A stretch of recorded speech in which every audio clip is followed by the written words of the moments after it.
The pencil stopped moving across the differential equations worksheet at exactly 14:23 hours. Lieutenant Commander Raven Blackbird Nakamura had been calculating thrust-to-weight ratios when the first flashbang detonated in the hallway outside Stanford's engineering building. Her classmates dove under desks, screaming, but Raven's hand moved instinctively to her hip where her service weapon should have been. The muscle memory of 6 combat deployments doesn't fade, even in graduate school. The classroom door exploded inward in a shower of splinters and smoke. 4 figures in full tactical gear swept through the breach, laser sights painting red dots across terrified students. The lead operator's voice cut through the chaos like a blade through silk. "We're looking for Blackbird." Raven's blood turned to ice. That call sign was classified beyond top secret. Only 7 people in the entire U.S. military knew it belonged to her, and 3 of them were dead. She'd been Raven Nakamura to her professors, just another veteran using her GI Bill to study aerospace engineering. To her classmates, she was the quiet Japanese-American woman who aced every test but never talked about her service. They had no idea she'd spent 4 years flying experimental aircraft that officially didn't exist. The SEAL's helmet turned toward her with mechanical precision. Behind his night vision goggles, she caught a glimpse of gray eyes that had seen too much.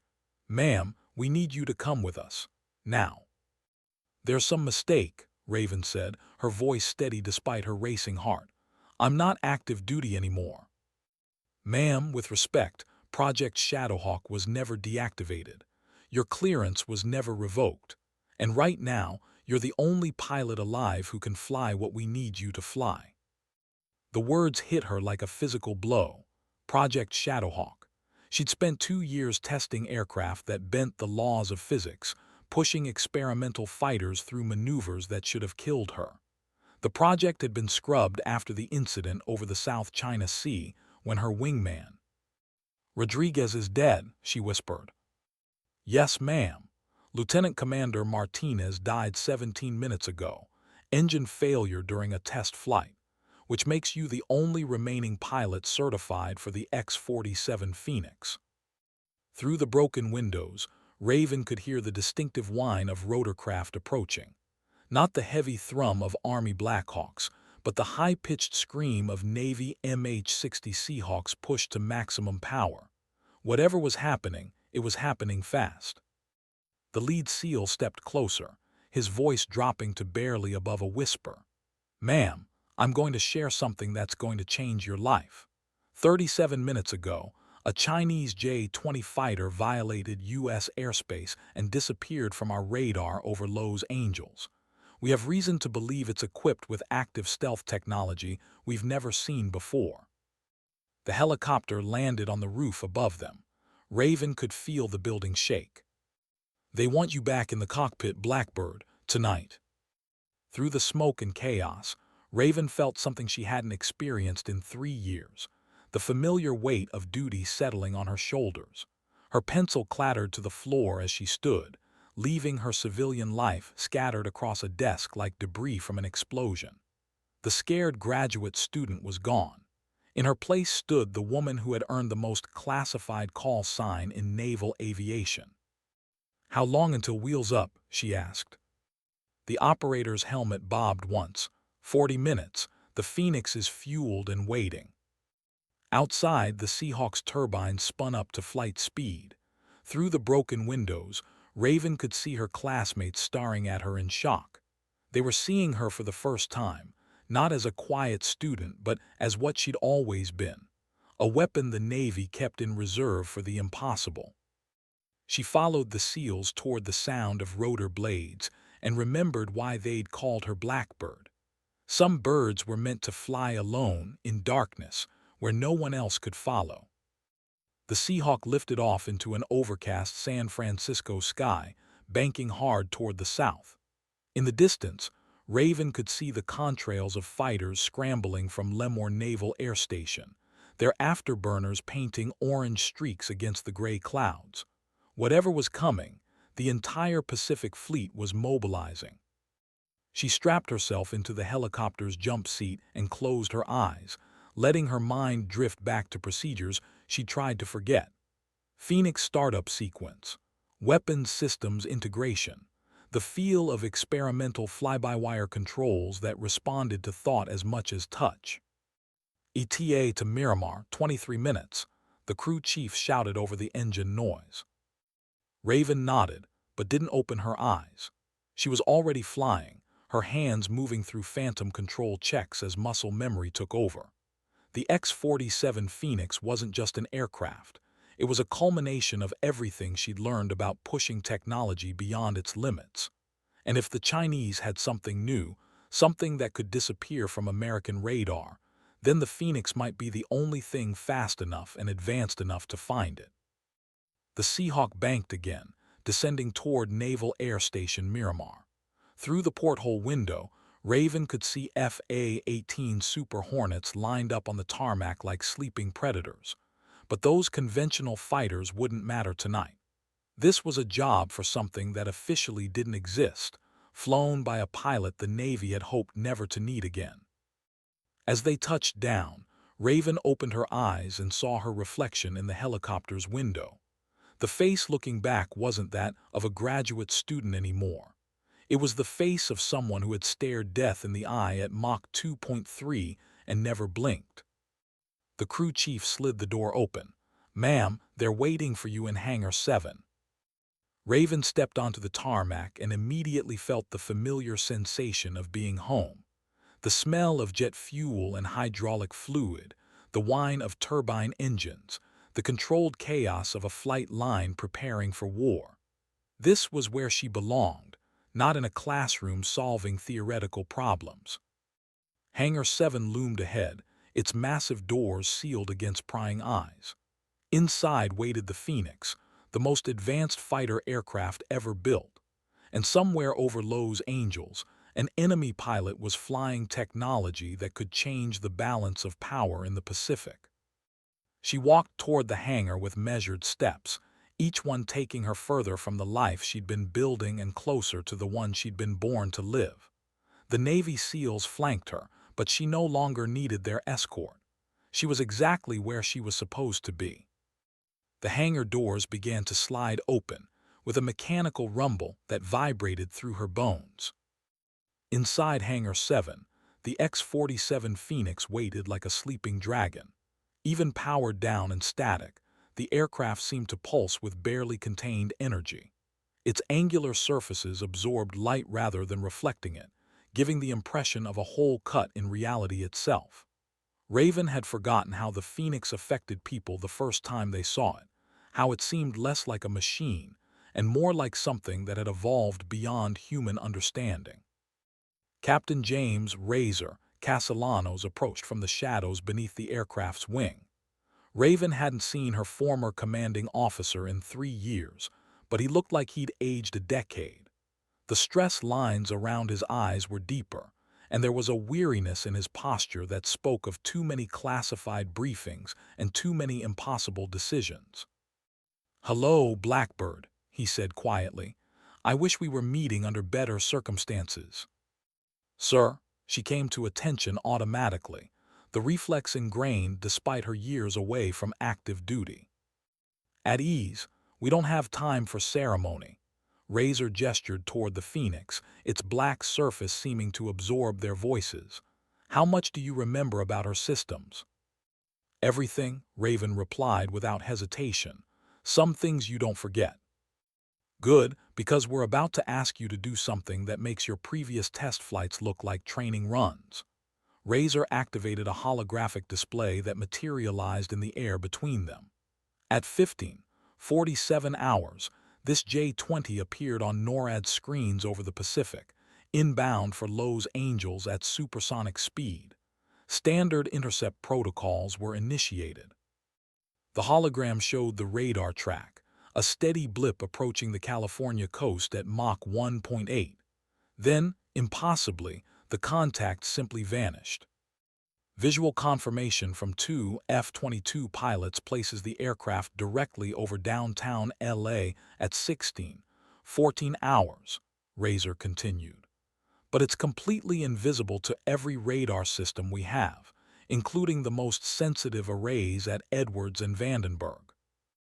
Raven studied the data, her mind automatically calculating vectors and possibilities. Active stealth, she murmured. They've finally cracked it. That's what our intelligence analysts think. The aircraft is somehow projecting a field that bends electromagnetic waves around it. Complete radar invisibility at all frequencies. The implications hit her like a physical blow. If the Chinese had perfected active stealth technology, every air defense system in the world was obsolete overnight. American carriers would be sitting ducks. The entire Pacific theater would be vulnerable to attack by invisible aircraft. "What makes you think the Phoenix can see it?" she asked. Razor smiled grimly. "Because the Phoenix doesn't rely solely on radar. The quantum sensors we installed in your aircraft during the final test phase, they detect gravitational disturbances. No matter how invisible something is to electromagnetic radiation, it still has mass. It still bends space-time." Raven felt her pulse quicken. The quantum sensors had been experimental when she'd last flown the Phoenix, producing readings so sensitive they could detect the gravitational signature of other aircraft at ranges measured in hundreds of miles. If they'd been refined and improved over the past 3 years. "You want me to hunt a ghost," she said.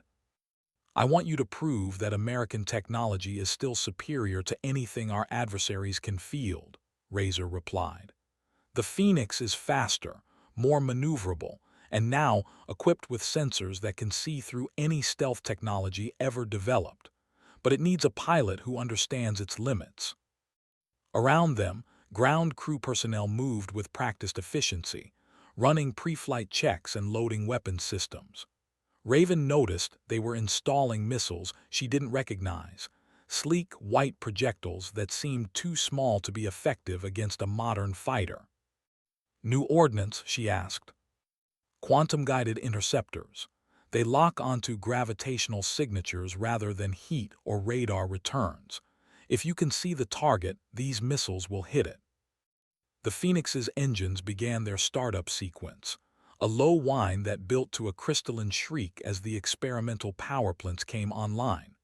The sound was unlike anything else in aviation, part turbine, part tuning fork, with harmonics that seemed to resonate in her bones. "Flight plan?" Raven asked, already moving toward the aircraft. "Vector north toward Los Angeles."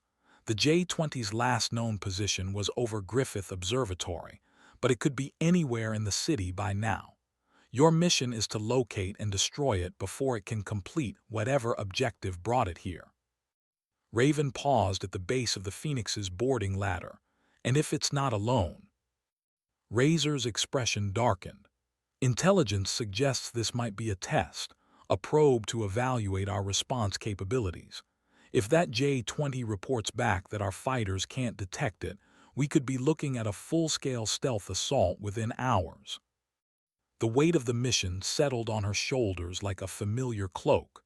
This wasn't just about one enemy aircraft. This was about the future of air combat, about whether American air superiority would survive the next decade. She climbed into the Phoenix's cockpit, her hands moving automatically through the pre-flight checklist. The aircraft's systems hummed to life around her, displays flickering on to show readings that most pilots would never understand.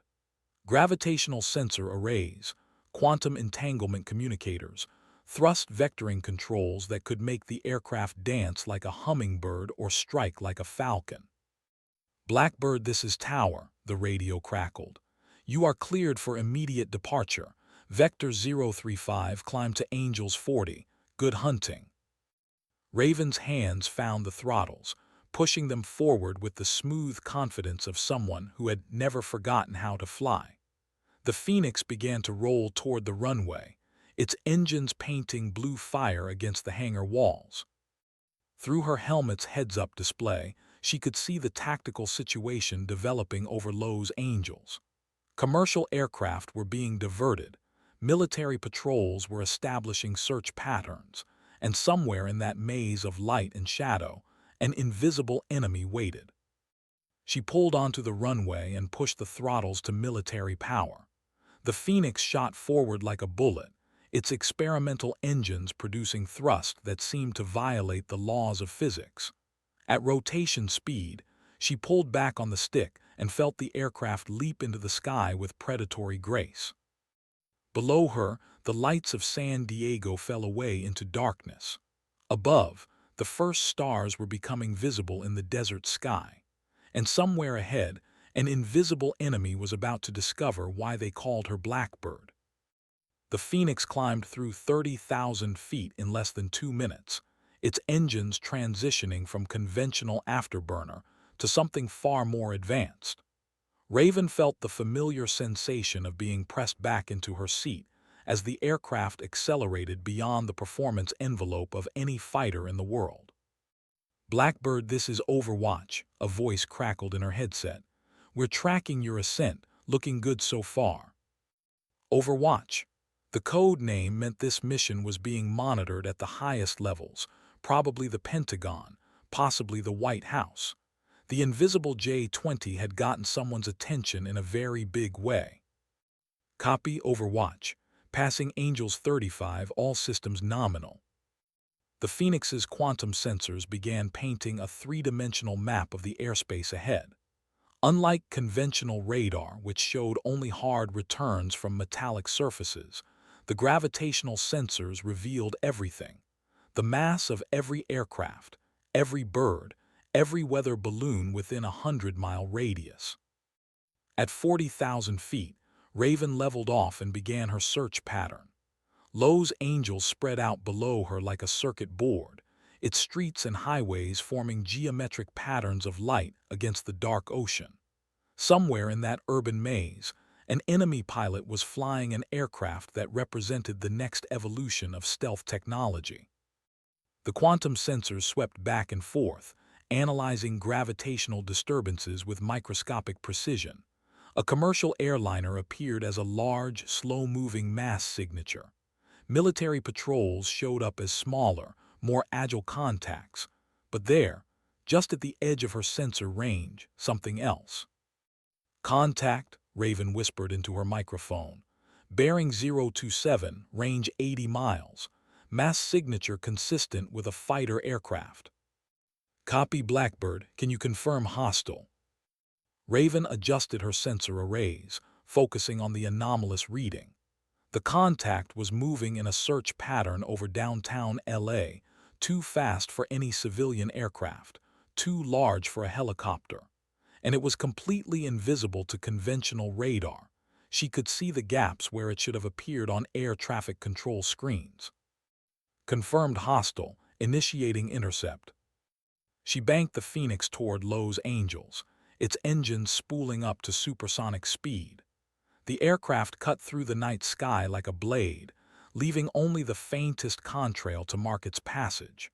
Below, the lights of the city grew larger, individual buildings becoming visible in the urban sprawl. The J-20 was operating with impunity over American territory, its pilot probably confident that no U.S. fighter could even detect its presence. That confidence was about to prove fatal. Raven armed her weapons systems, feeling the familiar weight of combat settling over her like a second skin. The quantum-guided interceptors showed ready status, their targeting computers locked onto gravitational signatures rather than thermal or electromagnetic emissions. "Range 60 miles and closing," she reported. "Target is maintaining patrol pattern over central LA."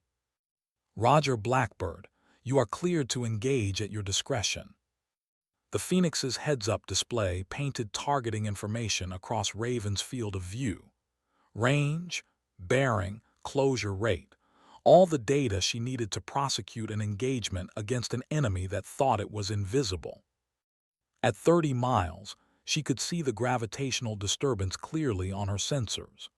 The J-20 was larger than she'd expected, its mass signature suggesting significant modifications from the standard production aircraft. Whatever active stealth system it was carrying, It was heavy enough to affect the fighter's center of gravity. 20 miles. The enemy aircraft was turning, beginning another patrol leg over the financial district. Its pilot had no idea death was approaching at Mach 2.5, guided by sensors that could see through any stealth technology ever developed. 10 miles. Raven's finger moved to the weapon release switch. One shot was all she would get. If the missile missed, the J-20 would know it was being hunted and would likely flee toward international waters. Fox 3, she announced, pressing the release. The quantum-guided interceptor separated from the Phoenix with a barely audible thump, its own sensors immediately locking onto the gravitational signature of the invisible enemy fighter. The missile streaked through the night sky, invisible to conventional tracking systems but clearly visible to Raven's quantum sensors. It adjusted course twice during flight, following the minute gravitational disturbances created by the J-20's mass as it moved through space. 8 seconds after launch, the interceptor found its target. The explosion bloomed like a small star over downtown Los Angeles, visible for miles as burning jet fuel traced a brief arc against the night sky. Where the J-20 had been, there was now only falling debris and the fatting heat signature of destroyed engines. Splash 1 J-20, Raven reported, her voice calm despite the adrenaline coursing through her system. Target destroyed. Outstanding work, Blackbird. RTB for debrief. But as Raven began her turn back toward Miramar, her quantum sensors detected something that made her blood run cold. 3 more gravitational signatures, approaching from the west at high speed. The invisible J-20 hadn't been alone. It had been the bait in a trap designed to expose American capabilities. And now the real attack was beginning. Overwatch, this is Blackbird, she transmitted urgently. I have multiple inbound contacts, bearing 270, range 100 miles. Estimate 3 additional hostiles with active stealth. The radio crackled with sudden activity as the tactical picture became clear. The first J-20 had been a probe, designed to force the U.S. to reveal its counter-stealth capabilities. Now that the Chinese knew the Americans could track invisible aircraft, they were launching a full-scale attack while their advantage lasted. Blackbird, you are the only asset in position to intercept. All other fighters are repositioning from the south. Raven banked the Phoenix toward the incoming threats, her mind racing through tactical possibilities. 3-on-1 odds against pilots flying technology she'd never seen before. The Phoenix was fast and maneuverable, but so were the J-20s. And if they had learned from their lead aircraft's destruction. Overwatch, confirm rules of engagement. Weapons-free, Blackbird. Protect Los Angeles at all costs. The city spread out below her like a jeweled tapestry, 15 million people going about their lives completely unaware that their survival depended on a single pilot flying an experimental aircraft. The weight of responsibility was crushing, but it was also familiar. This was what she had trained for, what the Phoenix had been built for. At 50 miles, the quantum sensors began resolving individual aircraft signatures. 3 J-20s in loose formation, their gravitational disturbances creating subtle ripples in spacetime that conventional radar would never detect.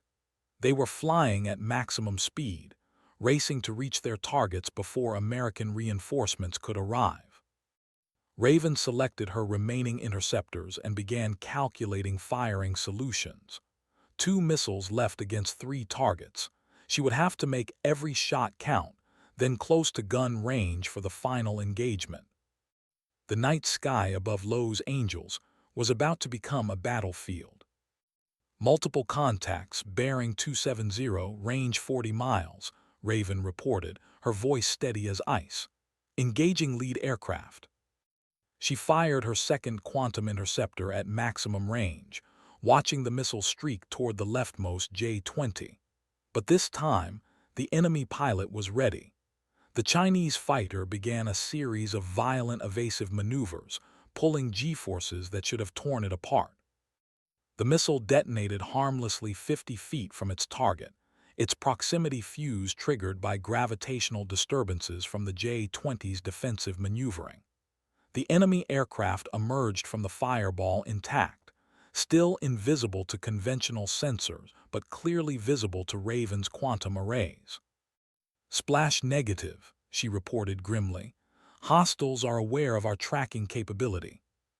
The three J-20s split formation, diving toward different targets across the Los Angeles Basin. One banked toward Lax, where dozens of civilian aircraft were still trying to clear the airspace. Another headed for the port of Long Beach, where a nuclear aircraft carrier was undergoing repairs. The third continued toward downtown, where the financial district skyscrapers created a maze of glass and steel. Raven had to make a choice. 3 targets, 1 aircraft. She couldn't be everywhere at once. "Overwatch, I need target priorities. Multiple hostiles heading for separate objectives." "Blackbird, the carrier is priority 1. USS Gerald Ford has limited defensive capabilities while in port." Raven banked hard toward Long Beach, pushing the Phoenix past its theoretical performance limits. The experimental engines screamed in protest, their quantum field generators working beyond design parameters. But the aircraft held together, its alien technology somehow managing forces that would have destroyed any conventional fighter. The J-20 heading for the Ford was already beginning its attack run, diving from high altitude toward the massive warship. Even with its active stealth, the Chinese fighter would have to expose itself to launch weapons, and that moment of vulnerability was Raven's only chance. She armed her gun system, a rotating cannon that fired depleted uranium rounds at rates measured in thousands per minute. Unlike missiles, bullets didn't need to lock onto anything. They just needed to occupy the same space as the target. At 5 miles, Raven could see the J-20's gravitational signature clearly on her displays. The enemy fighter was beautiful in its own way, a masterpiece of aerodynamic engineering wrapped in technology that bent light and radio waves around its hull. But beauty wouldn't save it from physics. The Chinese pilot opened fire first, launching a salvo of air-to-surface missiles toward the Ford. The weapons separated from their hardpoints with bright flashes, immediately becoming visible to conventional radar as they lost the protection of their mothership's stealth field. Raven lined up her shot and pressed the trigger. The Phoenix's cannon erupted in a stream of tungsten fire, each round guided by quantum-assisted targeting computers. At a combined closure rate approaching Mach 4, there was no time for the enemy pilot to react.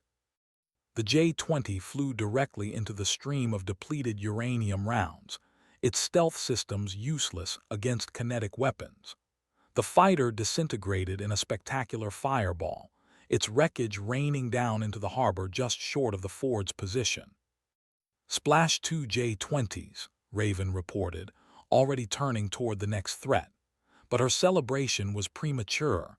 The enemy missiles were still inbound toward the carrier. The Ford's close-in weapon systems activated automatically, filling the sky with tracer fire as Phalanx guns engaged the incoming threats. Most of the missiles fell to the defensive fire, but one broke through, streaking toward the ship's island superstructure. Raven watched helplessly as the weapon impacted just below the bridge, sending a tower of flame and debris into the night sky. The Ford's massive hull absorbed the blast, but she could see secondary explosions as fuel lines and ammunition stores caught fire. "Overwatch, the Ford is hit. I'm tracking 2 remaining hostiles." "Copy, Blackbird. Additional fighters are inbound, ETA 6 minutes. 6 minutes might as well have been 6 hours. The remaining J-20s would complete their missions and escape long before conventional fighters could engage them. Only the Phoenix was fast enough to intercept invisible targets moving at supersonic speed. Raven checked her fuel state and weapon status. No missiles remaining, gun ammunition at 60%. The Phoenix's exotic engines were running hot, their quantum field generators stressed beyond normal operating limits. She was pushing experimental technology past its breaking point, but the alternative was unthinkable. The J-20 approaching LAX was already beginning its attack run, diving toward the airport's main terminal where thousands of passengers were still evacuating. Raven could see the gravitational disturbance on her sensors, a dark ripple in spacetime that marked the presence of death incarnate. She pushed the Phoenix into a screaming dive, its engines producing thrust that seemed to violate conservation of energy. The night air screamed past her canopy as she descended toward the airport, racing to intercept an enemy that could destroy hundreds of innocent lives. At 2 miles from the terminal, the J-20 opened its weapons bay. Raven could see the missiles separating from their hardpoints, conventional weapons that would become visible to radar the moment they left their stealth mothership. But by then, it would be too late. She fired her cannon in a long, sustained burst, filling the sky with tungsten death. The J-20's pilot, focused on his attack run, didn't see the stream of rounds until they were already impacting his aircraft. The Chinese fighter came apart like a shattered mirror, its debris scattered across the airport's runways in a shower of burning metal. But the missiles were still inbound. 4 air-to-surface weapons streaking toward LAX's main terminal at just above the speed of sound. Raven did something that wasn't in any manual. She pushed the Phoenix's throttles past their stops, into an emergency power setting that existed only in theory. The aircraft's engines responded with a sound like reality tearing, accelerating her past Mach 3 in less than 10 seconds. Flying faster than the missiles she was trying to intercept, Raven positioned herself between the weapons and their target. At point-blank range, she opened fire with everything she had, her cannon spitting depleted uranium rounds at maximum rate. 3 missiles disintegrated under the withering fire. The 4th, damaged but still functional, detonated just short of the terminal building. The blast wave shattered windows and set off car alarms across the airport, but the structure remained intact. "LAX is secure," Raven reported, her voice hoarse with adrenaline. "One hostile remaining." The final J-20 was over downtown Los Angeles, weaving between skyscrapers in a deadly game of three-dimensional chess. Its pilot had watched 2 wingmen die and was flying with the desperation of someone who knew his mission was the only thing standing between victory and catastrophic failure.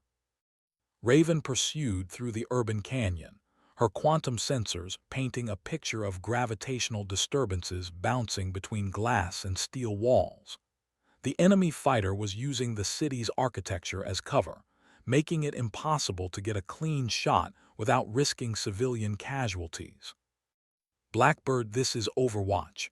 Additional fighters are now airborne from Edwards. Can you maintain pursuit until backup arrives?" Raven checked her fuel gauges and engine temperature readings. The Phoenix was running on fumes and fury, its experimental power plants pushed beyond any reasonable safety margin. But the J-20 was equally stressed, its own engines leaving heat signatures that were becoming visible even through its stealth systems. "Affirmative, Overwatch, pursuing hostile through downtown area." The chase continued between the towers of glass and steel, 2 invisible fighters dancing a deadly ballet above the sleeping city. The J-20's pilot was skilled, using every trick in the book to avoid Raven's guns while searching for a target worthy of his sacrifice. Then she saw where he was heading. The Staples Center, where a Lakers game had just ended. 20,000 people streaming out of the arena, completely unaware of the invisible death approaching from above. The J-20 began its final attack run. Raven didn't hesitate. She pushed the Phoenix into a vertical climb, positioning herself directly above the enemy fighter. At the apex of her climb, she rolled inverted and dove straight down, her aircraft's nose pointed like an arrow at the invisible J-20 below. At 500 feet, she opened fire. every remaining round in her cannon's magazine, fired in a single 3-second burst. The stream of depleted uranium rounds fell like metallic rain, bracketing the enemy fighter's flight path with deadly precision. The J-20 tried to evade, but there was nowhere to go. Caught between Raven's fire from above and the unforgiving ground below, the Chinese fighter took multiple hits. Its stealth systems failed in a cascade of sparks and flame, rendering the aircraft visible for the first time since entering American airspace.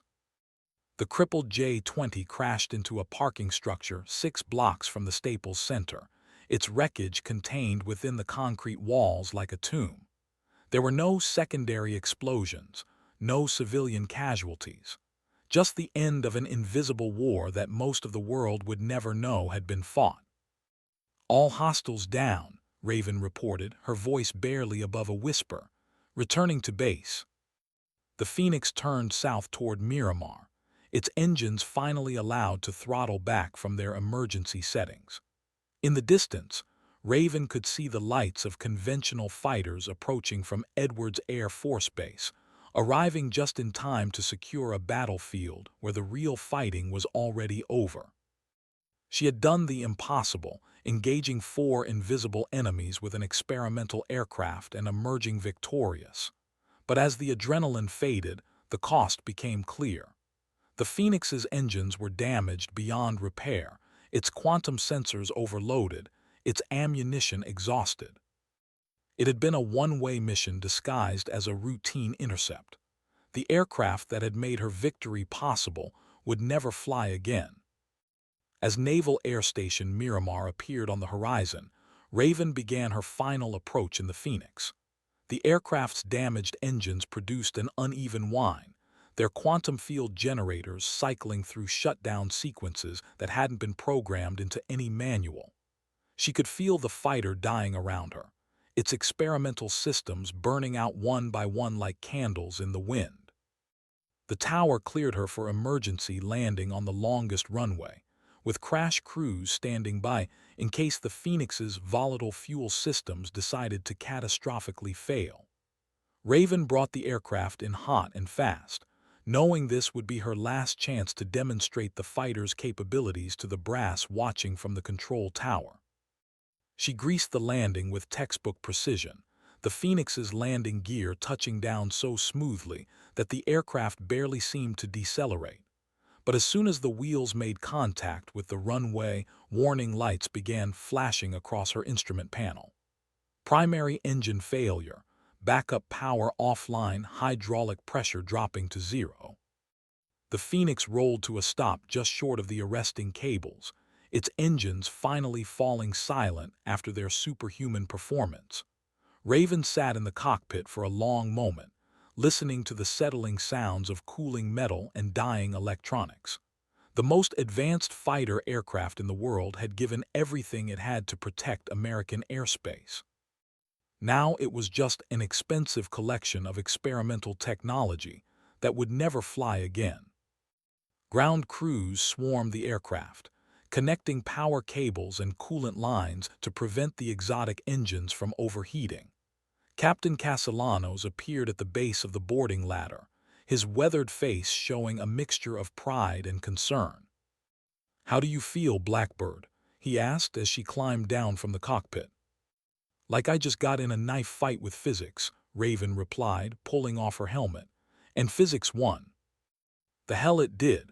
You just proved that American pilots and American technology can defeat any threat in the world." Razor gestured toward the Phoenix, where technicians were already beginning to disconnect its classified systems. "The intelligence boys are going to want to know everything about those J-20s. Engine performance, maneuverability, weapons capability." Raven nodded, but her attention was focused on the Phoenix. In the harsh fluorescent lights of the hangar, the aircraft looked smaller somehow, like a wild animal that had been captured and caged. Its black surface no longer seemed to absorb light. Now it just looked dark, defeated. "Sir, I need to ask you something," she said quietly. "How long have you known this was a suicide mission?" Razor's expression didn't change, but something flickered behind his eyes. What makes you think it was? The Phoenix was never designed for combat operations. It's a test-bed aircraft, built to evaluate experimental systems. You sent me up there knowing the engines might not survive combat stress. I sent you up there because you were the only pilot qualified to fly the mission, Razor replied. And because sometimes the survival of the nation depends on people willing to risk everything for something bigger than themselves. Raven looked back at the Phoenix one last time. Its quantum sensors were dark, its engines cold and still. The aircraft that had made her victory possible would spend the rest of its existence in a classified hangar, studied by engineers trying to understand how it had performed miracles. "What happens now?" she asked. "Now you go back to school," Razor said. "Finish your degree, become an aerospace engineer. Help us build the next generation of aircraft that can do what you did tonight. And if the Chinese develop better stealth technology, then we'll call you back into service, again." Razor's smile was grim but genuine. "Some birds are meant to fly alone, Blackbird, and sometimes that's exactly what the world needs." 3 hours later, Raven sat in a debriefing room with a dozen intelligence officers, recounting every detail of her engagement with the invisible J-20s. Their questions were precise and clinical, focused on technical capabilities rather than the human cost of the mission. She answered them mechanically, her mind still processing what had happened over Lowe's Angels. 4 enemy fighters eliminated, millions of lives saved, American air superiority preserved for another day. But the victory felt hollow somehow, purchased with the destruction of the most advanced aircraft ever built. When the debriefing finally ended, Raven walked out of the secure building and into the pre-dawn darkness. The California sky was clear, painted with stars that seemed impossibly distant. Somewhere up there, satellites were already analyzing the wreckage of the J-20s, searching for clues about Chinese stealth technology. The war for air superiority would continue, fought by scientists and engineers as much as pilots. New aircraft would be built, new technologies developed, new pilots trained to fly missions that pushed the boundaries of what was humanly possible. But tonight, at least, American skis were safe. Tonight, the impossible had been accomplished by a single pilot flying an experimental aircraft that existed only in classified files and